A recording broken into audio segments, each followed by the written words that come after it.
Being a minority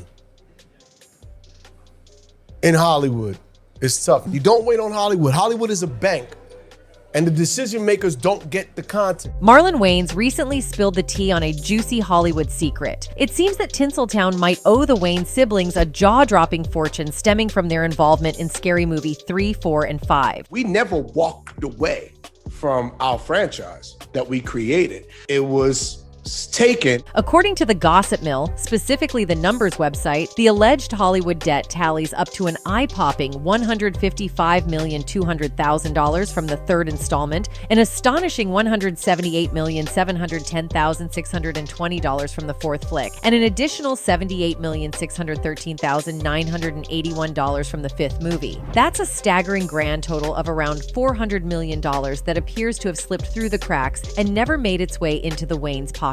We probably should sue because they probably owe us a shitload of money. And maybe one day we will. Now, you might be wondering, how on earth did this happen? Why didn't they get their hands on this mountain of cash? Well, brace yourself because I'm about to spill the beans on the perplexing details. In the heart of Hollywood's labyrinthine history, a story unfolds that intertwines the creative brilliance of Marlon Wayans and his brothers with the towering presence of the Weinstein brothers. At the epicenter of this tale lies a staggering sum, $400 million, a symbolic figure that encapsulates both ambition and deception. You see, the Wayans family, often likened to the Jacksons of the comedy world, have produced a slew of memorable and cult classic films over the years. However, among their comedic creations, none quite hit the comedic sweet spot like Scary Movie 1 and 2. The Scary Movie franchise, notably the first two installments, fundamentally reshaped the horror comedy genre. Rather than merely blending scares with humor, these films took a bold approach by wholeheartedly embracing the art of mockery and unceasingly cracking jokes. Where am I?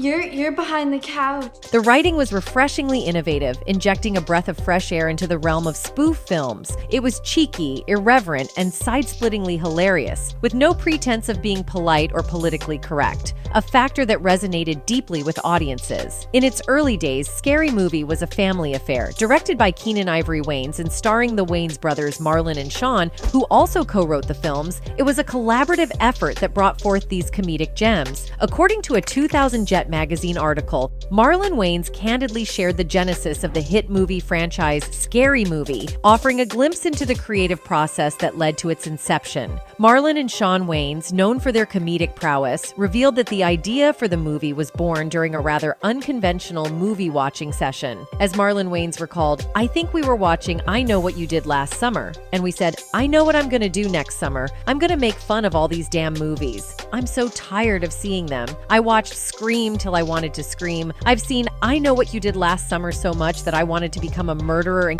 anybody who ever made one of these movies." Their frustration with the overabundance of slasher and horror movies in the late 90s served as the catalyst for a satirical masterpiece. The Wayans brothers found the genre to be ripe for parody due to its often absurd and formulaic elements. Marlon Wayans explained, "We just found these slasher movies to be kind of ridiculous, and I thought it would be funny to do a parody, but it was one of the hardest movies to write. It looks like a silly slapstick film, but it was not an easy movie to execute." The interview with Jet magazine also shed light on the arduous journey the script took before becoming the iconic film we know today. The brothers shared that the script underwent numerous revisions, reflecting their commitment to delivering a product that would truly resonate with audiences. As Marlon Wayans recalled, "When we first wrote it, we wrote it with the black male lead, but Keenen told us, and he was right, it wasn't true to the genre, so we changed it up and made our heroine a white girl lead, a little ditzy white girl." Intriguingly, the process involved multiple iterations of the script, with versions tailored to different settings and demographics. Marlon Wayans elaborated, "We developed so many different versions of this movie. We worked with our brother Keenen,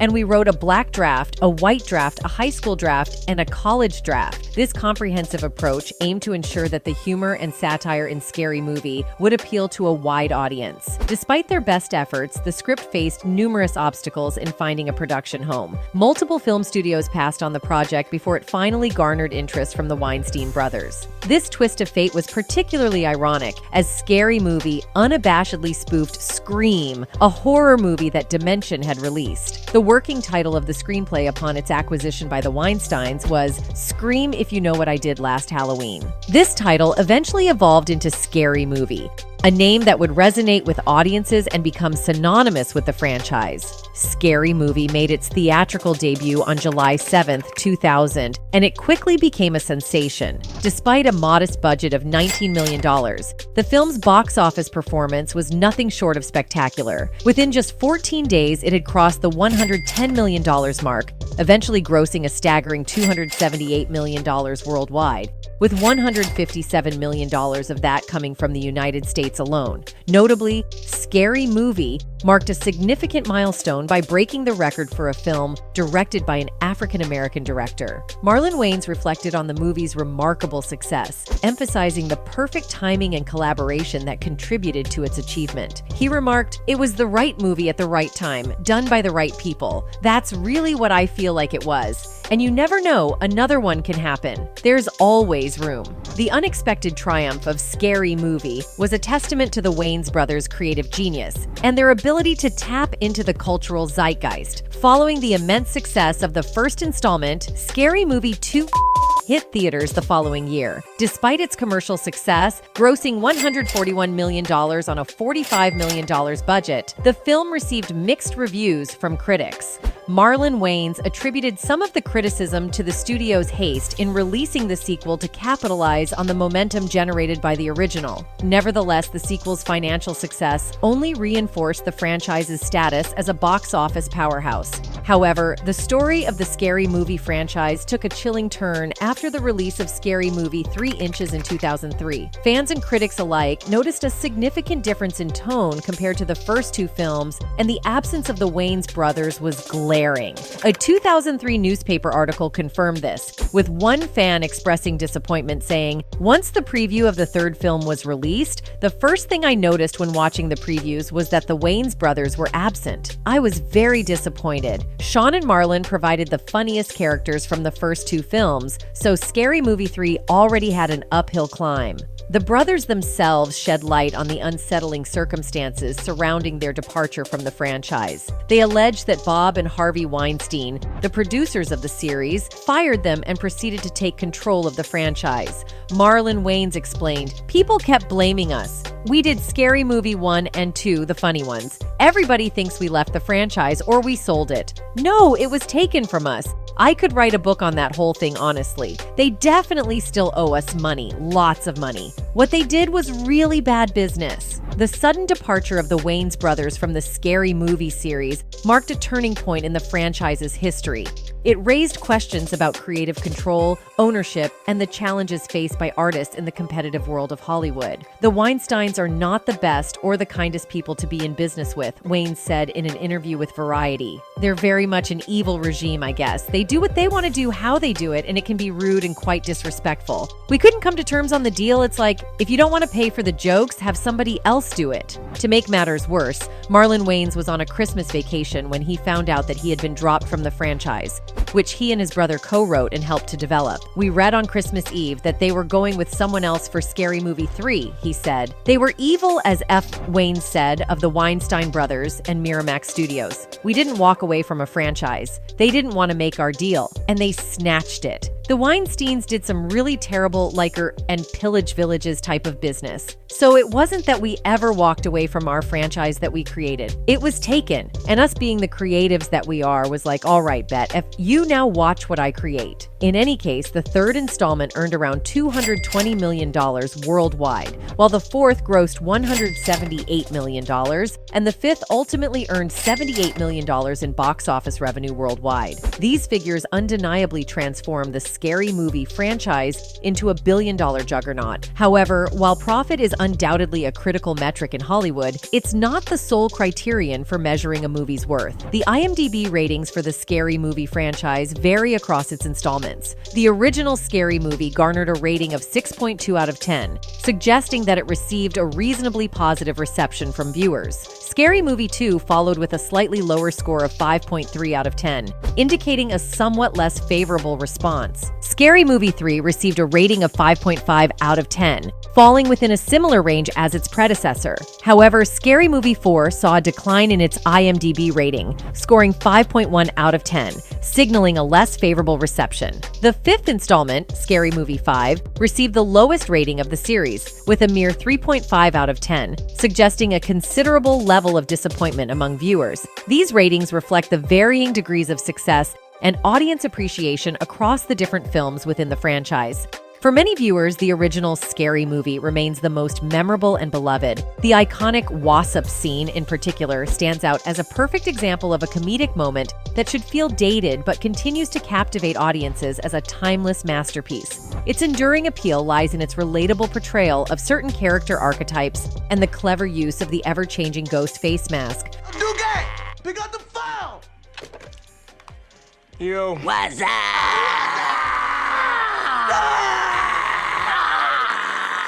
Furthermore, Scary Movie left an indelible mark on the cinematic landscape. Its immense success led to the birth of a subgenre of spoof comedies, giving rise to films like Epic Movie, Date Movie, and Not Another Teen Movie, all of which attempted to replicate the irreverent humor and genre blending that Scary Movie had pioneered. It also catapulted Anna Faris into the spotlight. She was relatively unknown before she landed that role. While these movies may not have won many awards, they definitely kept viewers entertained. But when it came to the final projects of the film franchise, fans were quite disappointed. In a recent interview with Kevin Hart, Marlon said that the Weinstein brothers took the Scary Movie franchise from them because the Wayans didn't agree to their terms. So they decided to take the franchise by force. It was like the Weinsteins were raiding a village, and there was nothing they could do about it. Wayans also mentioned that despite it all, he and his brothers didn't just accept defeat. They used their creativity to move forward and create new projects. He suggested that they might have a legal case to sue for a substantial amount of money because they believe they are owed a significant sum.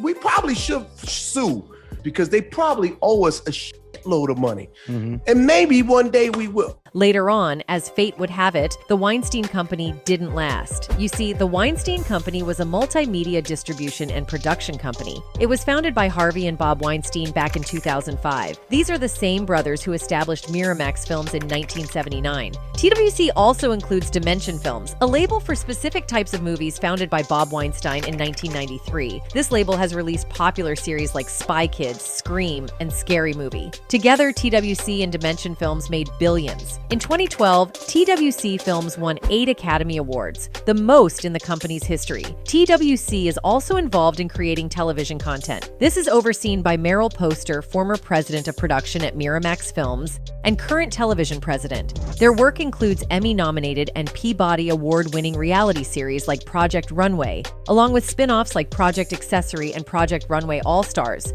They also produced the reality series Mob Wives for VH1 and the well-received HBO comedy crime series The #1 Ladies Detective Agency, which also earned a Peabody Award. However, in March 2018, the company declared bankruptcy. It was on the verge of breakdown because of the SA charges held against Harvey Weinstein. It's a scene many of his accusers never thought they'd see.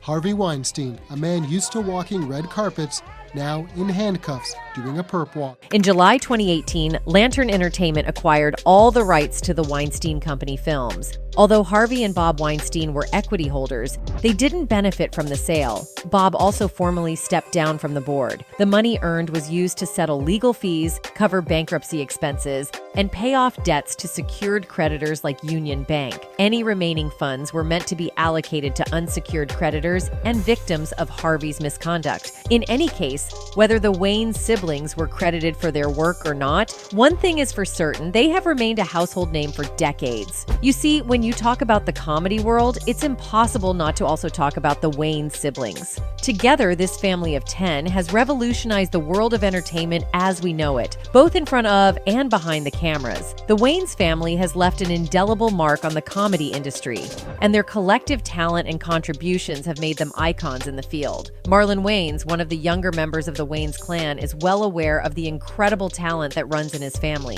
He has expressed his gratitude for growing up with such remarkable artists as his siblings. During an interview on Power 106 FM with Nick Cannon, Marlon shared his appreciation for his family's legacy in the entertainment industry. "Think how lucky I am to grow up in my house with my legends," he gushed. "I grew up in a house with legends, so I can't help but follow in their footsteps and yet blaze my own." While Marlon's sentimentality shines through when he speaks of his family, he also doesn't shy away from sharing some humorous anecdotes about his siblings. He once revealed, "Sean used to always beat me up because he was older than me. I'm just a year and a half younger than him, but he beat me up. He's senseless. Keenan is so old that he once spanked me. And then there is Damon. He was always needy, and he still is needy," Marlon added with a laugh. "But there is some truth in there. But I wouldn't trade what I went through growing up for anything." Damon Wayans, one of the eldest among the Wayans siblings, grew up in New York City with his family. Their mother, Elvira, was a homemaker and social worker, while their father, Howell, worked as a supermarket manager. It was in this bustling family home that the seeds of comedy were sown, leading to the blossoming careers of the Wayans siblings. Marlon Wayans, in particular, has made a name for himself in the world of comedy and entertainment. His career took off when he starred alongside his brother Sean in the 2004 film White Chicks. After gaining recognition on the WB's sitcom The Wayans Bros, Marlon's comedic talents have continued to shine in recent years, with roles in movies such as Naked, 50 Shades of Black, Sextuplets, On the Rocks, and most recently, Respect, a biographical musical drama based on the life of Aretha Franklin. Sean Wayans, often described as a girl's magnet, has also carved out a successful career in Hollywood and the comedy world. His film credits include Scary Movie 2, Dance Flick, and Little Man, among others. Sean's comedic timing and versatility have made him a beloved figure in the entertainment industry. Back to Damon Wayans, who is another prominent member of the family, he made a name for himself through his work on Saturday Night Live and the groundbreaking comedy sketch show In Living Color in the early 1990s. His contributions to television and film, including roles in Beverly Hills Cop and the sitcom My Wife and Kids, have solidified his status as a comedic powerhouse. Keenen Ivory Wayans, the second oldest among the siblings, is not only a comedian and actor, but also a director and writer. He has collaborated with his siblings on various projects behind the scenes and even hosted his own talk show, The Keenen Ivory Wayans Show, in the late 1990s. Keenan's latest writing credit, according to IMDb, is on the TV series The Last OG.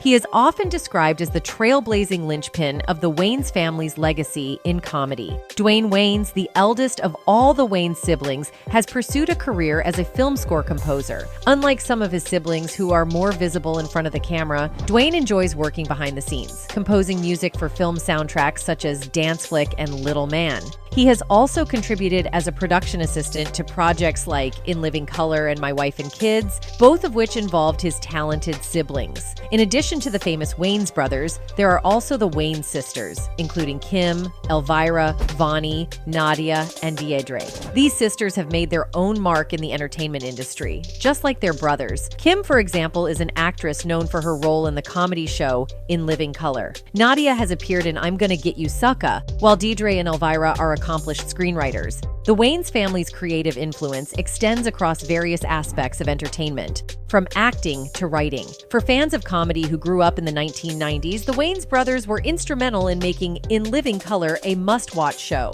While other actors on the program were given prepared scripts, Marlon and Sean Wayans had to write their own material. This creative autonomy allowed them to infuse their unique brand of humor into the show, contributing to its success. In Living Color, created by Keenen Ivory Wayans, featured 4 of his siblings, including Damon and Kim. Marlon and Sean, as the youngest members of the Wayans family, also appeared on the show. However, Keenen insisted that they write their own sketches and earn their screen time. This dedication to their craft paid off, as In Living Color premiered on Fox in 1990 and ran for 5 seasons until 1994. In its first season, the series received a Primetime Emmy Award for Outstanding Variety Music or Comedy Series. The show served as a launchpad for several A-listers, including Jamie Foxx, Jim Carrey, and Jennifer Lopez, further solidifying the Wayans family's impact on the comedy world. The Wayans brothers didn't stop at television, they extended their comedic prowess to the big screen. In 1996, they released Don't Be a Menace to South Central while drinking your juice in the hood, a comedy gem that parodied popular hood films of the time. The film hilariously skewered movies like Juice, South Central, Poetic Justice, Friday, Boys in the Hood, and Menace to Society. The Wayans family's signature brand of humor turned these iconic films on their heads, showcasing their fearlessness in tackling various subjects with wit and irreverence. The Wayans siblings, collectively and individually, have made enduring contributions to comedy. Their ability to navigate both on-screen and behind-the-scenes roles, write their own material, and fearlessly tackle a wide range of topics with humor has endeared them to audiences worldwide. The Wayans family's legacy in comedy is not only a testament to their talent, but also a source of inspiration for aspiring comedians and entertainers everywhere. Despite being duped by Hollywood elites who hijacked their concept for the scary movie sequels, the Wayans brothers have persevered and continue to carve out their own distinct legacy in the entertainment industry. It remains a collective hope that someday Hollywood will rightfully acknowledge and compensate them for the financial gains unjustly reaped by the Weinstein Company. The Wayans' resilience and commitment to their craft exemplify their unwavering dedication to making their mark in the world of comedy and filmmaking, regardless of the obstacles they have faced along the way. Their ongoing success serves as a testament to their talent and determination, inspiring admiration and support from their devoted fan base. Anyway, that's it for this video, folks. Bye. Yeah, well, as far as what's being alleged in this video, yeah, obviously I agree with these things. And it's like, the Wayans brothers, the Wayans family, what I realized from that is that, how it works in Hollywood, give me 2 seconds. I'm gonna come right back, okay? Give me 2 seconds.